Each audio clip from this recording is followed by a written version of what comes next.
আজ শিয়ালদা কোর্টে পেশ করা হয় আরজিকরের প্রাক্তন অধ্যক্ষ সন্দীপ ঘোষ এবং টালা থানার ওসি অভিজিৎ মণ্ডলকে।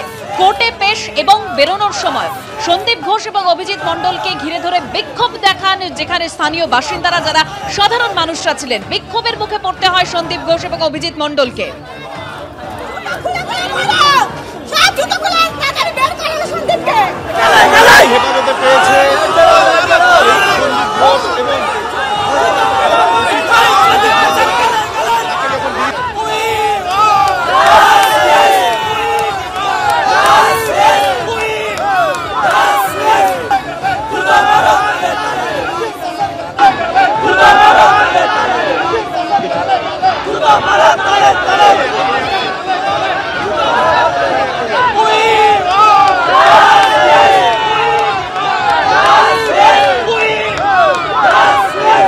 একদিকে দেখা যাচ্ছে হেফাজতে পাওয়ার পর সন্দীপ ঘোষ এবং ওসি টালা তাকে যখন নিয়ে যাচ্ছে সিবিআই এর আধিকারিক, তারা এখানে বসে রয়েছেন, তদন্তকারী আধিকারিকও রয়েছেন, এবং অন্যদিকে প্রচুর মানুষ এখানে জুতো হাতে তারা কিন্তু এখানে স্লোগান দিচ্ছেন এবং বিচার চেয়ে তাদের এই স্লোগান। প্রচুর সংখ্যায় পুলিশ এখানে মোতায়েন করা হয়েছে। আলিপুর কোর্টে যে ছবি আমরা দেখেছি একই রকম ছবি আমরা এখানে দেখছি। প্রচুর সংখ্যায় পুলিশ থাকলেও হেফাজতে পাওয়ার পরে ইতিমধ্যে নিয়ে যাওয়া হচ্ছে সন্দীপ ঘোষ এবং ওসি টালা অভিজিৎ মণ্ডলকে। দেখা যাচ্ছে এখানে প্রচুর মানুষ, তারা কিন্তু ইতিমধ্যে জুতো হাতে নিয়ে, মহিলাদেরও উপস্থিতি দেখা যাচ্ছে, তারা কিন্তু এখানে ইতিমধ্যে স্লোগান দিচ্ছেন।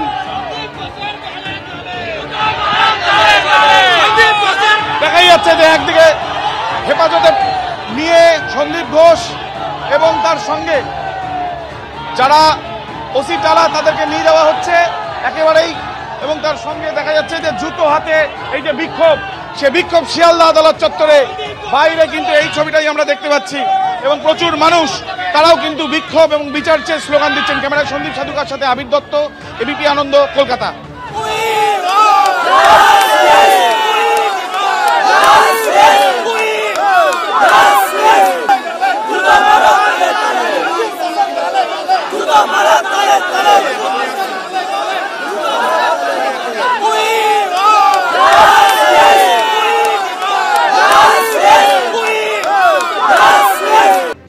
আরজিকর কাণ্ডে আন্দোলনের জেরে বিনীত গোয়েলকে সরিয়ে কলকাতায় নতুন সিপি, কলকাতার নতুন পুলিশ কমিশনার হলেন মনোজ ভার্মা। বিনীত গোয়েলের জায়গায় কলকাতা পুলিশের কমিশনার হলেন মনোজ ভার্মা। এডিজি এসটিএফ করা হলো বিনীত গোয়েলকে। অভিষেক গুপ্তর জায়গায় ডিসি নর্থ হলেন দীপক সরকার। অভিষেক গুপ্তকে পাঠানো হলো ইএফআর সেকেন্ড ব্যাটালিয়নের সিও করে। জ্ঞানবন্ত সিং হলেন এডিজি আইবি, জাভেদ শামীম হলেন এডিজি আইন শৃঙ্খলা। আন্দোলনরত জুনিয়র ডাক্তারদের দাবি মেনে বিনীত গোয়েল অভিষেক গুপ্তকে সরানোর সিদ্ধান্ত নিয়েছিলেন মুখ্যমন্ত্রী মমতা বন্দ্যোপাধ্যায়। দেবাশিস হালদারকে সরিয়ে নতুন স্বাস্থ্য অধিকর্তা স্বপন সোরেন।